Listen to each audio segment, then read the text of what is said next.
Hello दोस्तों, स्वागत है सभी का। तमिलनाडु मर्केंटाइल बैंक की तरफ से 2023 के लिए क्लर्क पोस्ट के लिए नोटिफिकेशन आउट हुआ है और ऑल इंडिया के कैंडिडेट इसके लिए अप्लाई कर सकते हैं क्योंकि स्टेट वाइज वैकेंसी दिया गया है। और सबसे अच्छी बात है, एग्जाम इसका एबीपीएस लेने वाला है और एक सिर्फ सिंगल एग्जाम होगा, कोई भी प्री एग्जाम आपका नहीं होगा। तो अब चलिए नोटिफिकेशन में जितना भी चीज़ दिया गया है तो सभी चीज़ के बारे में डिस्कस कर लेते हैं। सबसे पहले प्रोबेबिलिटी मतलब क्लर्क का पोस्ट के लिए वैकेंसी आया हुआ है और इसका जो एग्ज़ाम लेगा।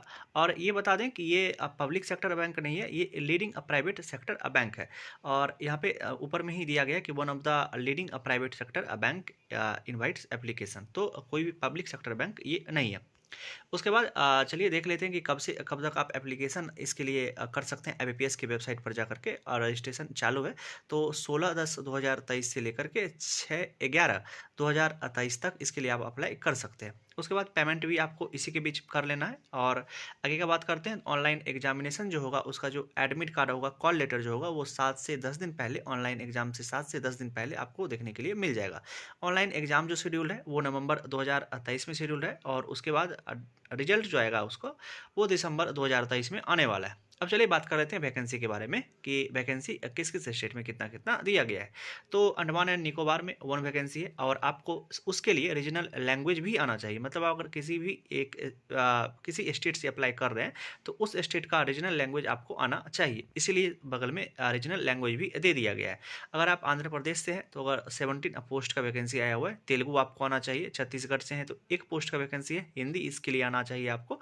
तो इसी वाइज सभी स्टेट का आप लोग वैकेंसी देख सकते हैं। जिस भी स्टेट का यहाँ पे नाम नहीं है मतलब उस स्टेट में वैकेंसी नहीं है। अगर टोटल वैकेंसी का बात करते हैं तो टोटल वैकेंसी 72 है। और सबसे अच्छी बात यहाँ पे है क्या कि नंबर ऑफ वैकेंसी अगर 72 है तो कोई भी उसका क्लासिफिकेशन मतलब कैटेगरी वाइज नहीं किया गया, मतलब ओपन कॉम्पिटिशन रहने वाला है 72 पोस्ट के लिए। ऑल इंडिया के कैंडिडेट इसके लिए अप्लाई कर सकते हैं क्योंकि स्टेट वाइज वैकेंसी दिया गया है। अब बात करते हैं एलिजिबिलिटी क्राइटेरिया को लेकर के कौन कौन कैंडिडेट इसके लिए एलिजिबल है, अप्लाई कर सकते हैं। तो सबसे पहले इसमें दिया गया है कि आप का ग्रेजुएशन होना चाहिए किसी भी डिग्री में, तो आप इसके लिए अप्लाई कर सकते हैं किसी भी रिकॉग्नाइज्ड यूनिवर्सिटी से। सिर्फ आपको मिनिमम 60% मार्क्स होना चाहिए एग्रीगेट में। तो ऑनर्स में नहीं दोस्तों, एग्रीगेट समझिएगा, मतलब जितना आपका नंबर का पेपर हुआ था तीनों ईयर मिला करके उसका 60% नंबर आपके पास होना चाहिए। उसके बाद एज का बात कर लेते हैं। एज क्या मांगा गया है, तो एज आपका 24 साल से ज़्यादा नहीं होना चाहिए अगर आप ग्रेजुएट हैं तो। लेकिन अगर आप पोस्ट ग्रेजुएट हैं मतलब पोस्ट ग्रेजुएशन किए हुए हैं तो आपको 26 साल रखा गया है। एज रिलैक्सेशन मिल जाएगा आपको अगर 2 ईयर्स एमबीसी कास्ट के लिए, बीसी कास्ट के लिए और 5 ईयर एससी एसटी कैंडिडेट के लिए एज रिलैक्सेशन दिया गया है। एक्सपीरियंस प्रेफरेबल है, मतलब एक्सपीरियंस को प्रेफरेंस दिया जाएगा लेकिन ऐसा मैंडेटरी नहीं है, तो ये भी यहाँ पे मेंशन कर दिया गया। अब बात करते हैं सिलेक्शन प्रोसेस को लेकर के। तो सिलेक्शन प्रोसेस क्या रखा गया है, तो सबसे पहले सिलेक्शन प्रोसेस एक सिर्फ सिंगल एग्जाम होगा, सिंगल एग्जाम जैसा कि हम बताए। और मीडियम ऑफ एग्जामिनेशन जो रहेगा वो इंग्लिश ऑनली रहेगा, मतलब जैसे नॉर्मल होता है क्या चीज़ है, इंग्लिश हिंदी दोनों रहता है लेकिन यहाँ पे सिर्फ इंग्लिश रहेगा। उसके बाद ऑनलाइन एग्जाम का पैटर्न दिया गया है कि क्या सब चीज़ कैसे कैसे रहेगा, तो उसको देख लेते हैं कि रीजनिंग का 40 क्वेश्चन 40 मार्क्स के लिए, इंग्लिश का 40 क्वेश्चन 40 मार्क्स के लिए, कंप्यूटर नॉलेज का 40 क्वेश्चन 40 मार्क्स के लिए, और जीए का 40 क्वेश्चन 40 मार्क्स, और न्यूमेरिकल एबिलिटी का 40 क्वेश्चन 40 मार्क्स।